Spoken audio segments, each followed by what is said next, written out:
Can you imagine if we have another 4.5 years or more of what we've gone through? Please not. Um, listen, I think by definition of our geography, it can't be the end of the road. And then as soon as you start specifically looking into parts of the service sector, we clearly need to have some kind of framework for future trading relationships. There's always obviously a huge amount of understandable focus on finance, and something is going to have to be worked out there. But it goes all the way through the musical services business. I've got a couple of pals that are involved in the music live entertainment business, and they're not covered by any kind of framework. So there are lots of things that I'm sure are going to, behind the scenes, probably get a lot of ongoing attention in order to make sure, especially for the United Kingdom, because services is so much more important than goods, we have some kind of framework for the future. Right, and then not just the services, but also a big focus on financial services as well for our viewers. Yeah, of course. I want to take it back as well to the UK economic performance, because the UK is probably going to end up contracting the most out of any G10 country in 2020, north of 10%. Some people are saying as much as 11% contraction for the year.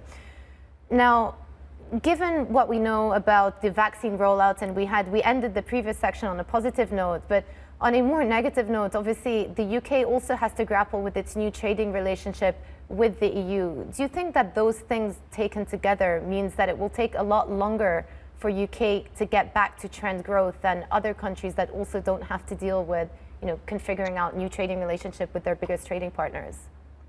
So again, as I said at the top of the program, I'm not sure. I want to emphasize that. But with that caveat, I find myself having quite strong reoccurring hunches that the UK might positively surprise for 2 or 3 related reasons. First of all, because the importance of the vaccine program is probably greater for those countries that have suffered the most.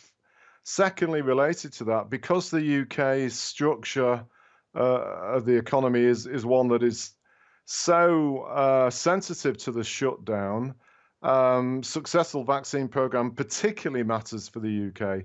And then thirdly, notwithstanding the reality that the trade deal that we got in the end only covers manufactured goods, it is a huge relief to that sector. So people were getting ready for the worst in much of the fourth quarter that hasn't come through. So, and if you put all of that together, and crucially, look at the ongoing surveys of what's been happening, particularly as it relates to the consumer, I think the UK is actually holding up better than one might have thought. And therefore, I wouldn't be surprised if the decline in 2020 turns out to be not as bad as the pessimistic consensus thinks, and that 2021, and I'm not suggesting this is going to be permanent, by the way, because there's all sorts of underlying problems, but I think 2021 could be better than many people think. And I would actually add that around the world too. What a lot of the bears are, I think, underestimating is how much the personal savings rate rose in many countries, particularly those that don't normally save.